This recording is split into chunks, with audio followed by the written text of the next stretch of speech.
I could have a 2-foot long extension on here. It still makes the same amount of torque down here as what it sees up there, regardless of the twist. You can see that is a significantly stronger, stouter deal. I am going to be riding with Jason in the Cowboy Up Nova.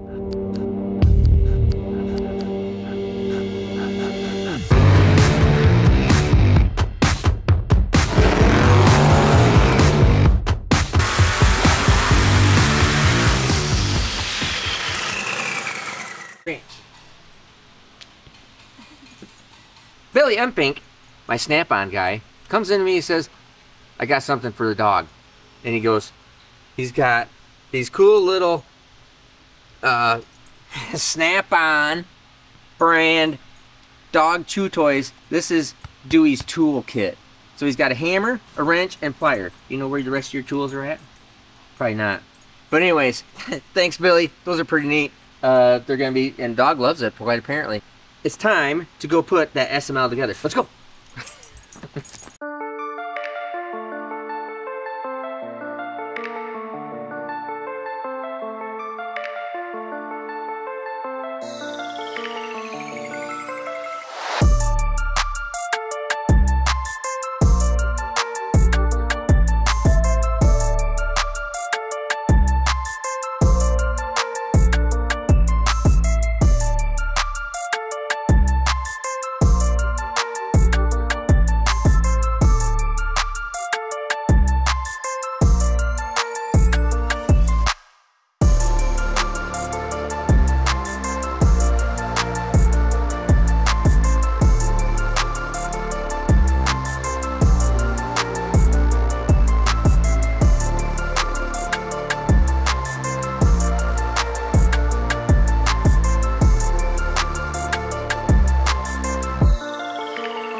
Now back to the pistons. As I'm putting the rings on pistons, getting ready to put them in the bores. You saw me oil up the bores, and rings have already been gapped.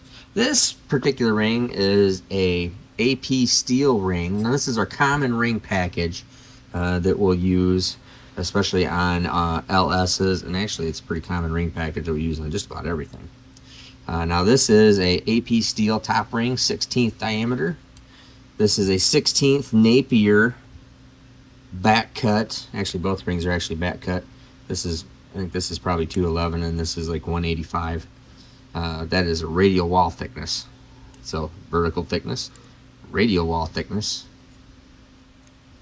And gap these at 28 and 30. So 30 on the second ring, 28 on the top ring.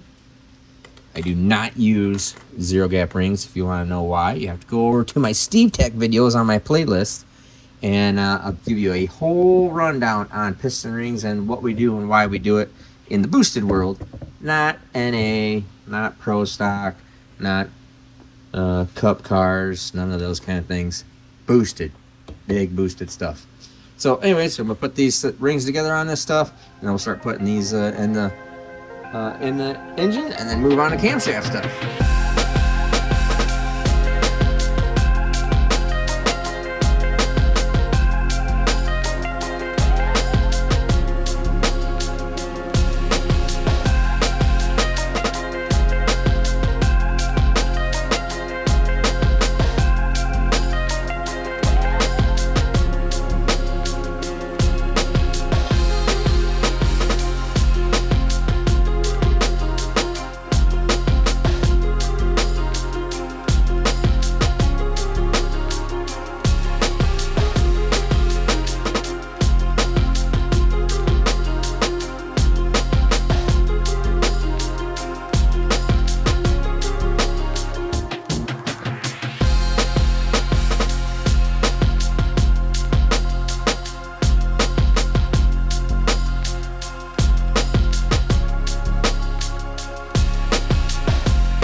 By the way, coming up in some of the next videos here, Gen 3 Hemi. Twin turbo, twin Garrett's on this. So Kyle's setting this whole thing up. More information about this. We're getting this on, obviously it's on the dyno, so we'll hopefully be running this today and getting it done. We're going to do a whole video on this, so this will be coming up too. Just a little FYI going here. Dyno room number 2 obviously is missing a key part of the whole program, which is this absorber. And Cody's working on changing a bearings out on it. Had a bad bearing, and I got to do a little bit of welding on it because it's actually eating away through the aluminum. So I'll show you that real quick. Now this right here is the outside cover of the absorber, and it's one of my older absorbers, obviously, and we are all of this area right here. So the water comes in through this hole right here. All right, water comes in through there, spreads out like a torque converter, and loads, and the water is being sheared in between these plates and the impeller, and outlet has to come down here. So it comes in the middle, comes to the outside, builds pressure, builds resistance slash torque, and then has to exit right through here. What happens is all this material here actually gets eroded away from, I can't remember exactly what they call that, if it's not electrolysis, it's something like that, but the water, high pressure, high temperature, and it actually has these little cavitation type bubbles here, from what I understand, and it actually eats away at the aluminum. You can, this is one of my older deals. I'm trying to work with your dyno on a new absorber, or doing our own billet absorber to get away from this. So I'm gonna have to do a little bit of welding here, because it has actually eaten all the way through and has a pinhole leak right out here. So I'm gonna have to weld this thing up too. A little bit of tidbit of information for you. Now back to the SML stuff.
We got the head studs in and gaskets. A couple things I want you to take note of. First, 1/8 inch dowel pins, actually 1/4 inch dowel pins, don't go around the stud, the head stud, like normal. So these are corresponding to the head, I'm sorry, to the dowel pin hole in the head. So we put a new set up there, and that's in the gasket too. Notice no water anywhere in this head gasket. And then the primary thing is, notice all the head stud in there. That is cylinder head clampage 101 right there. That is super stout. And that is exactly what we're shooting for now and going for and doing. Just exactly like the SMX. Just this is a smaller version. So this plate all bolts down. This is machined to spec, surfaced together with the block, so everything stays together there, so that all the stack up clearances are all exactly correct. So this sandwiches down. I mean, this thing still torques at 95 pounds. Right here, this inside head stud, 95 pounds. 95 pounds, 95 pounds, 95 pounds, 95 pounds, 95 pounds. All studs torque at 95 pounds. Actually, I might actually, I take that back. I think I'm going to torque them at like 115. Yeah, I think I'm going to go to 115. Anyways, you can see that is a significantly stronger, stouter deal. So we're going to put lifters in it, put the other head studs in. The only downfall of this entire thing is it costs more money to put more bigger head studs in it. The head studs cost more money. We're going to put the rest in, put lifters in, put cylinder heads on, and continue on. Oh, and frame fade. This is 2.5 inches of thread engagement that starts 1 inch below the deck surface. So what that is doing is when you have a stud that the top thread is, you can see right there, the threads don't even start until 1 inch down in the bore. So what that does is, since we still have 2.5 inches of thread engagement, but it's all down here, or to look at it out here, it's all, there's no thread engagement right here and up. It's all down here. So it pulls much farther down into the bulkhead. It's much stronger there, and it does not deviate, or does not, deviate's the wrong word, it does not change or pull. It does not change the deck surface or anything near or around the cylinder bore up in here. So when you have short studs, like in an iron block or other people's aluminum blocks, where you know you got this much engagement into the block, and you go, oh sweet, that's cool, and it's all up at the top. When you tighten that top up, it actually pulls a little bit right up here, right at the very top of the hole. It actually pulls and actually makes that the tightest spot that it's clamping, because it's actually pulling the hole up a little bit. Here it can't pull the hole up because there's no threads right there. They're 1 inch down in the bore. Another thing that just makes this plane out better.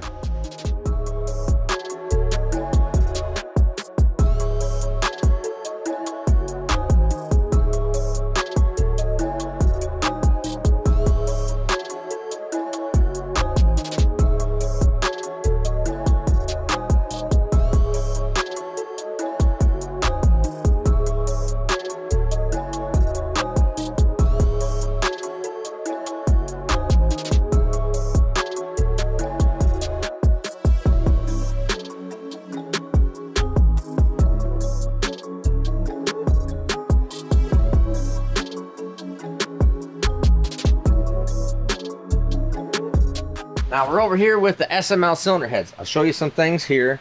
Joe's getting ready to assemble these things. You can see we have our titanium Victory valves, retainers, keeper combo. I do show before several times about this lash cap, called a sewer lid, lash cap keeper combo that locates and grabs the lash cap in there. So lash cap is captured by the keepers, so the lash cap can never come off. If you ever had a lash cap come off, it sucks. So lash cap keeper design, very nice setup. Show you how that goes in there like that, and it gives it much more area to ride on the valve, which is a benefit of the lash cap. These are a tool steel lash cap, but the problems with lash caps are if they ever rock too much, they tend to pop off. So these are captured by the keeper. Very neat. Now, cylinder head wise, these heads are obviously CNC ported because we do those here. Like, and these being that they're Jason Sachs, they are just polished up. This is for the Cowboy Up Nova. Insert picture here, Nate, of Cowboy Up Nova. You can see Cowboy Up Nova everywhere. For the Cowboy Up Nova drag and drive car. Very nice car.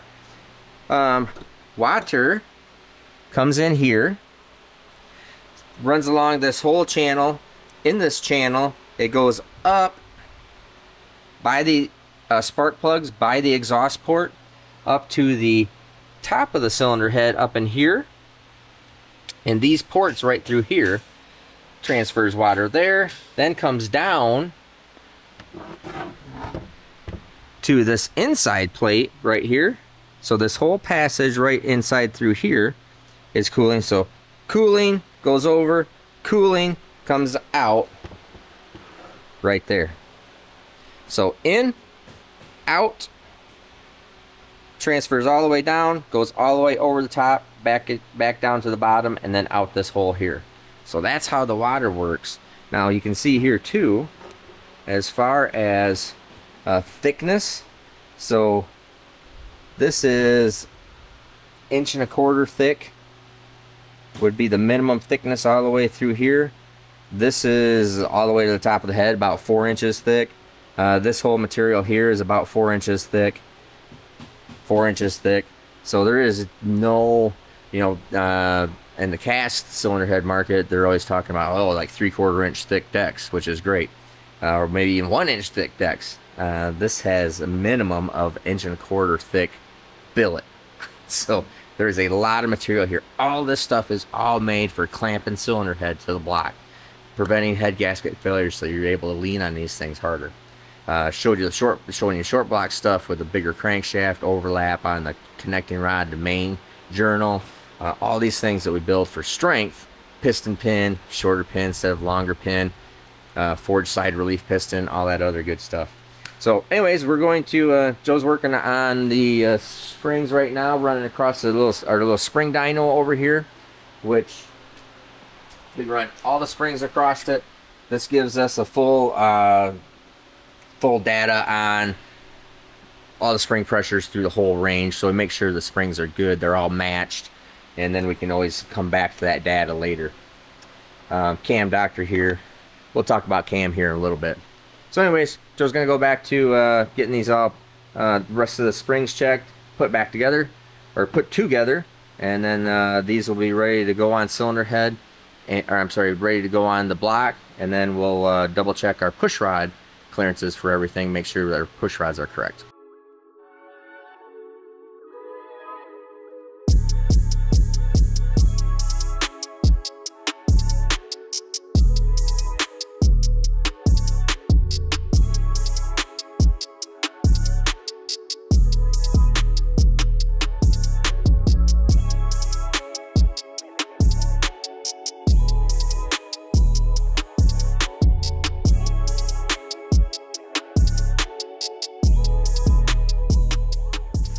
Alrighty, heads are just on. I don't have everything torqued because I do need to turn the washer size down, or the flange size down, on the 1/2 inch head nut. So that flange right there is just a little too big. It needs to be just slightly smaller. Let's see. Yes, needs to be slightly smaller. Whoop. Good thing the valve's not opening. There we go. Needs to be slightly smaller so I can get it in the hole. One nice thing also about these cylinder heads is there are no washers, because it has hat washers that are machined into, hardened hat washers machined into the head on all holes. So there's no reason to put any washers in anything, except number 1 stud right here. This one does not go down as far into the block because it comes right down and would actually intersect into the main oil galley. Just that one. The rest of them don't end up going into anywhere. So in fact, I gotta, it's either I remember, it's either that comes right down into here. Oh, it actually would come right down into this it comes right through here. It it would actually come into the timing chain cover. So that's why it doesn't go any further. Sorry, not the main galley, but actually would intersect into the timing, because that's in a different spot than what it is in a stock LS. The entire head bolt pattern is different than what a stock LS is, once again. So anyways, I'm gonna come in the morning, button this thing up, and have this thing all done.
So to let you know exactly what I was doing right there is, so we've torqued the cylinder heads. I did go to 115, so all 6 of those bolts, 115 pounds.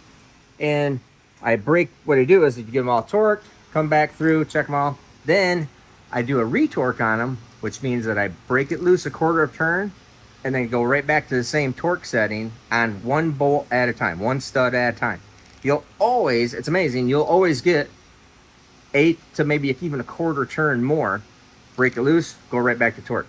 Then I thought, as a interesting test, because I have people make this comment that, oh my gosh, you're using a extension and it is screwing up your torque reading. No, it does not. And I'll just simply prove it to you. Now, the logic will tell you that since the torque is being applied down here, it makes the same amount of torque here regardless of where it stretches here. It measures here, stops here. It's not quite there, all the correct terminology, but it doesn't matter what's going on. If it twists here, it still sees the same torque down here as it sees up there, regardless if it twists or not. Let's prove it out, all right? So the first thing we're gonna do is I'm just gonna loosen this stud, all right? I'm going to go to our 115 pounds. Hear it beep, 115 pounds, all right? The quick, easy test is go to no extension, just a deep well socket. It's right there. But maybe a truer test is, what's the breakaway torque, all right? Breakaway torque. And you know, Kyle had to read this here. 85. All right, that's breakaway torque.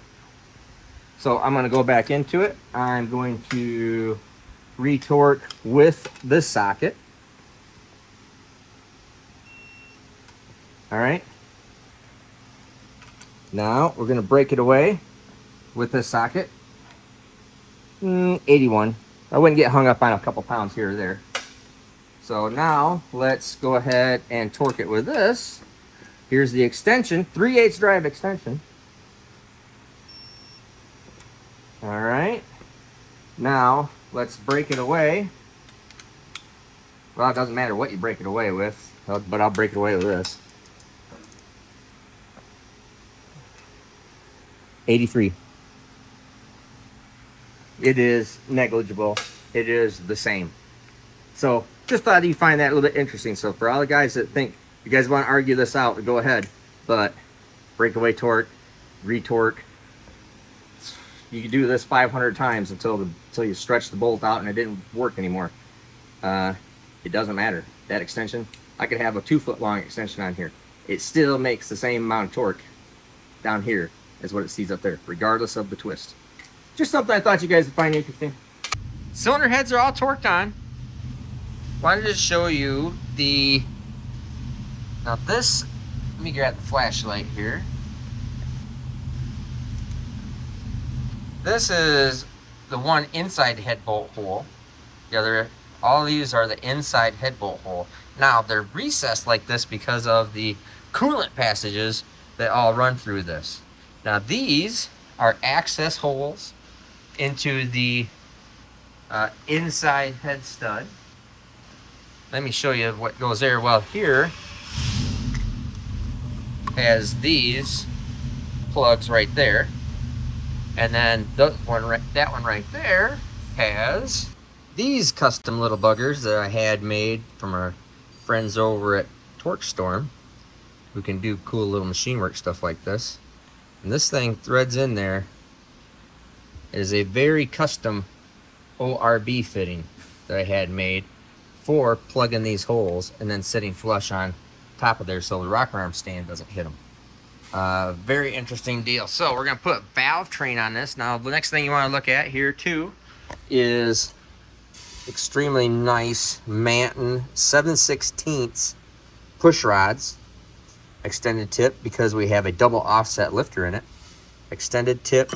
That's a 7/16 straight push rod that we're able to fit in the SMLs. Very cool. This one in particular for Jason, I'm going with the Jessel steel rockers. And we're going to start putting all this stuff on there and start finishing up this whole top half of this engine. So just like normal, everything I got to do is some kind of custom deal.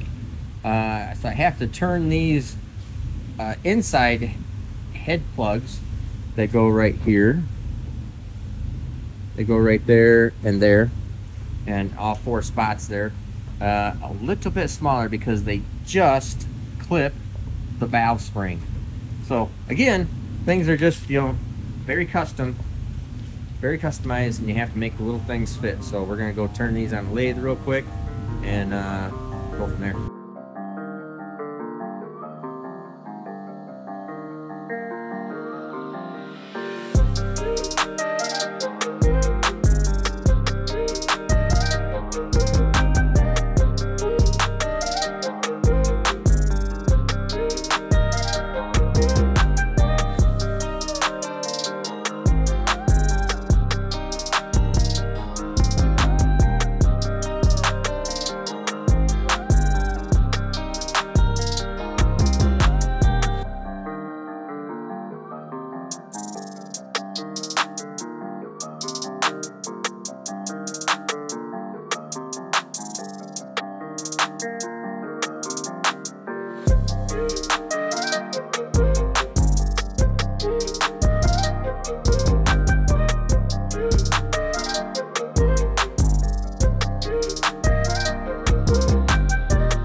All right, so I wanted to explain just a couple things, and I have to change something.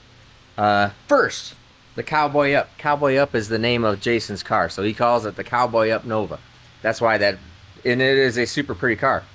What we're going to be doing is I am going to be riding with Jason in the Cowboy Up Nova for drag week. So we're going to follow this entire build. You just saw us assemble it. I got to make a change. I'll tell you that in a second. We're going to be dynoing this, then doing the install in the car while Jason's doing the install in the car. He's going to then take it, have the hot side, cold side done. Then we're going to be testing it, and then we're going to be doing drag week. So this is a big, long series of all following this Billet SML engine. So super cool. So one of those little stupid things that you do, I send him the little bit of a picture of it last night, and he goes, "Hey, you didn't put my daily oil pan on there." That's right, forgot. So take my oil pan off there. I just brain fade and go to put the daily oil pump or oil pan, the Billet daily oil pan and pump on it, and lo and behold, it doesn't fit either. Because why? Because I've changed everything in this bottom end, and it actually hits the main studs on the caps. I'll show you what I got to do real quick. So the problem is, these are like little stock pockets for the normal LS stuff, but because of the way I have the caps and moved inbound the main studs and then done splades out here, the inbound studs hit right there. So I gotta pocket these things out so it'll not hit the studs anymore. So just one of those simple things that always takes more time, because it's not, we don't just bolt engines together. That would just be an engine assembler.